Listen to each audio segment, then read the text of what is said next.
হরে কৃষ্ণ।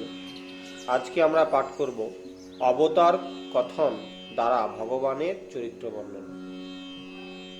সুত কহে শুনো শুনো তাপসনিকা, অবতার কথা এবে কহিব বিস্তার। সৃষ্টির মানসে ভগবান নিরঞ্জন, প্রথমে বিরাট মূর্তি করেন ধারণ। যোগ নিদ্রা বিস্তারিয়া প্রভু ভগবান, একানর্ব জলে ছিলা যে কালে শয়ন। নাভিপদ্ম হতে তার বিধাতা জন্মে, এই বিধি বিশ্বস্রষ্টা বিদিত ভুবনে। সহস্র সহস্র উরু সহস্র চরণ, বিরাট মূর্তি ধরে সহস্র বদন। কত নাসা কত নেত্র কত শ্রুতি ধরে, তাহারও মস্তক কত কে বলিতে পারে। জ্ঞান চক্ষে যোগীগণ করে দর্শন, সর্ব অবতার বীজ সেই মূর্তি হন। তাহার বিনাশনায় অজর অব্যয়, সবার নিধান তিনি জানিবে নিশ্চয়। ভিন্ন ভিন্ন কার্য হেতু দেব ভগবান, অবতার ধরি করে বিহিত নিধান। মরিচি প্রভৃতি যত তাপসনিকর, তাহারও অংশের অংশ খ্যাত চরাচর। যত কিছু সৃষ্টি প্রাণী ব্রহ্মাণ্ড ভিতরে, বিরাট সবার বীজ জানিবে অন্তরে। যে প্রভু বিরাট মূর্তি করেন ধারণ, প্রথমে কৌমার সৃষ্টি করিয়া আলম্বন।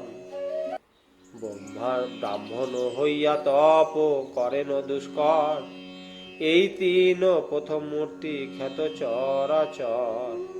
দ্বিতীয় বরাহ মূর্তি বিদিত ভুবনে, বরাহ আকার প্রভু ধরেন যতনে। রসতল গতা পৃথ্বী করেন উদ্ধার, তৃতীয় নারদ রূপী খ্যাত ত্রিসংসার। দেবর্ষিত লাভ করি এই অবতারে, বৈষ্ণব তন্ত্রাদি প্রকাশিলেন সাদরে।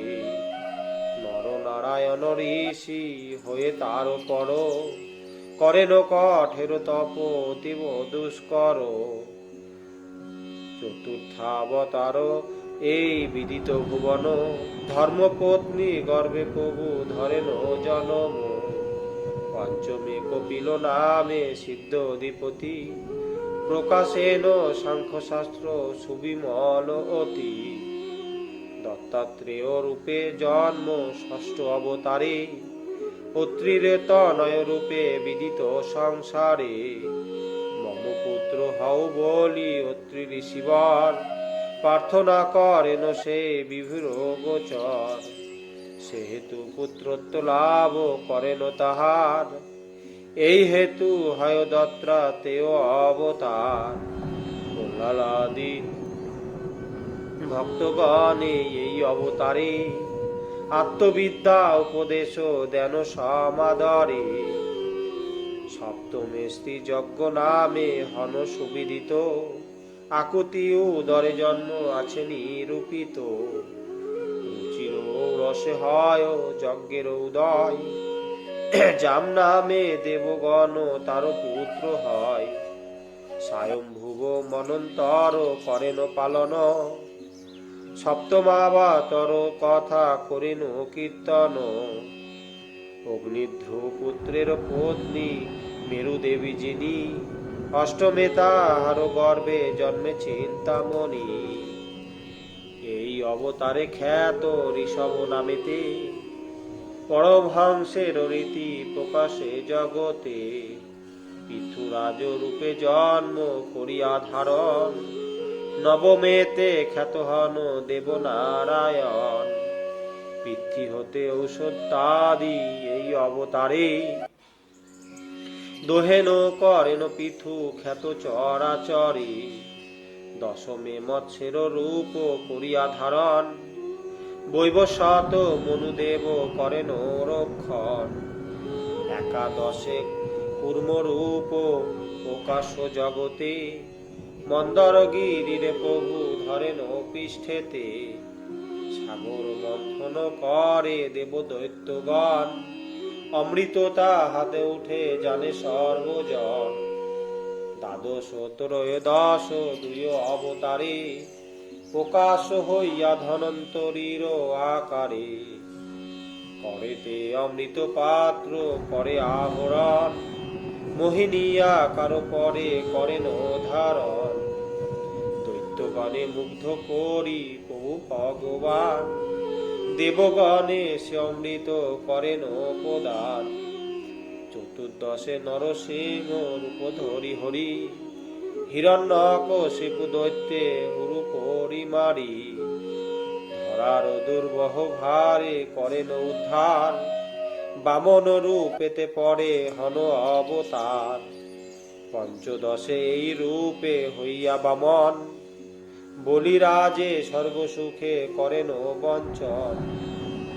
বলিযজ্ঞে গিয়া প্রভু তিপাদ প্রমাণ, ভূমি মাত্র চান দান বলিরাজ স্থান। ষোড়শে পরশুরাম রূপেতে জন্ম, একবিংশ বারক্ষত্র করেন নিধন। সপ্তদশে পরাশর ঋষির ঔরসে, সত্যবতী গর্ভে ব্যাস রূপেতে প্রকাশে। অল্প বুদ্ধি জনগণে করি দর্শন, বেদের বহুল শাখা করেন রচন। অষ্টাদশে দেবকার্য সাধন ইচ্ছায়, রাম রূপে অবতীর্ণ হন অযোধ্যায়। ঊনবিংশে রামকৃষ্ণ রূপেতে জন্ম, বৃষ্ণি বংশে আসি করে ভুবর হরণ। তারপর কলিযুগ পবিত্র হইলে, জন্মিবেন বুদ্ধ রূপে অবনী মণ্ডলে। বুদ্ধ রূপে হয়ে প্রভু অঞ্জন নন্দন, দুষ্টগণে বিমোহিত করিবে তখন। এই রূপে কলিযুগে জন্মি গয়া দেশে, প্রচার করিবে বৌদ্ধ ধর্ম প্রভুমিংসে। তারপর কলি শেষে যবে রাজগণ, দস্যু সম হবে হয়ে হবে অতীব দুর্জন। সেই কালে কল্কি রূপে বিষ্ণু যশা ঘরে, জনমল ভিবে এক বিংশ অবতারে। অবতার সংখ্যা বল কি বলিব আর, কত আছে বীরবীরে সাধ্য আছে কার। সুবৃহৎ জলাশয় হইতে যেমন, ক্ষুদ্র ক্ষুদ্র জলস্রোত হয় নিঃসরণ। সেইরূপ কত মূর্তি ভগবান হতে, প্রকাশ হতেছে তাহাকে পারে বলিতে। তাহার বিভূতি বল কি করি বর্ণন, তাহার অংশেতে মনুর নন্দন। প্রজাপতি আদি করি যত দিষ্ট হয়, সকলই তাহার অংশ জানিবে নিশ্চয়। অবতার কথা যাহা করিনু বর্ণন, ঈশ্বরেরও অংশ হন কোন কোন জন। তাহার বিভূতি কোন জন হয়, কিন্তু এক কথা বলি শুনো ঋষি চয়। বিষ্ণু অবতার যাহা করিনু বর্ণন, সাক্ষাৎ তিনি হন প্রভু নিরঞ্জন। যুগে যুগে দৈত্যগণ হলে অত্যাচারী, অবতার ধরিয়ন আবির্ভূত হরি। এই রূপে অবতার করিয়া গ্রহণ, দৈত্যগণে নিজ বলে করিয়া নিধন। আবার দুর্বহ ভার করেন উদ্ধার, সর্বজন সুখী হয় ধরণী মাঝার। সংযত হইয়া ইহা করিলে শ্রবণ, প্রাতঃ সন্ধ্যা দুই কালে করিলে পঠন।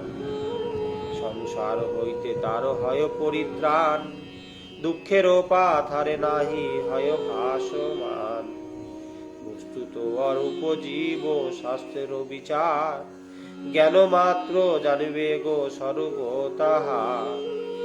মেঘযতা বায়ু পরি করয় আশ্রয়, আকাশ বলিয়া জ্ঞান করে সুরচয়, সেরূপ আত্মাতে হয় দেহাদি কল্পনা, স্থূল রূপ বলিয়া কর বিবেচনা। ইহা ভিন্ন লিঙ্গ দেহ আছে বিদ্যমান, করণায় পদনায় নায় পরিণাম। তাহাও কল্পিত ঋষে হয় মায়া গুণে, আকার নাহিকতার কহি সবাস্থানে।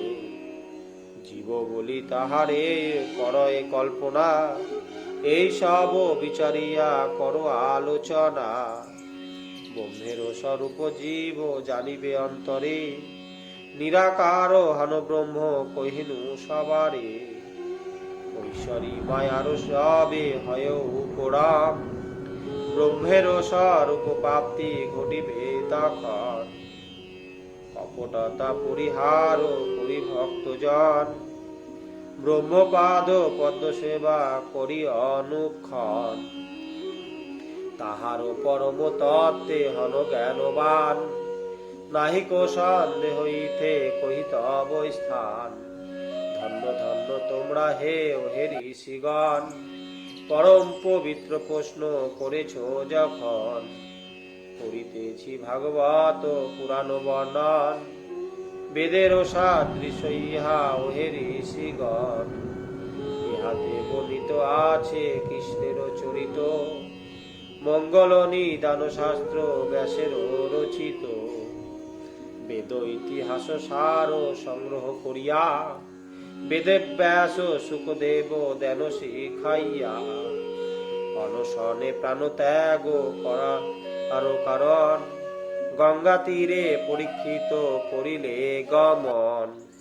কীর্তন করেন সুখ তাহার গোচরে, পরীক্ষিত শুনি মুক্ত ভব পারাবারে। ধর্ম জ্ঞান আদি সহ কৃষ্ণ জনার্দন, আপন ধামেতে যবে করেন গমন। সেই কালে ভাগবত সূর্যের উদয়, ধরাধামে হয় জানো হে ঋষিচয়। যেই কালে সুখদেব করেন কীর্তন, করেছিনু সেই কালে তথায় গমন। যে রূপ আমি শুনেছি তথায় বর্ণন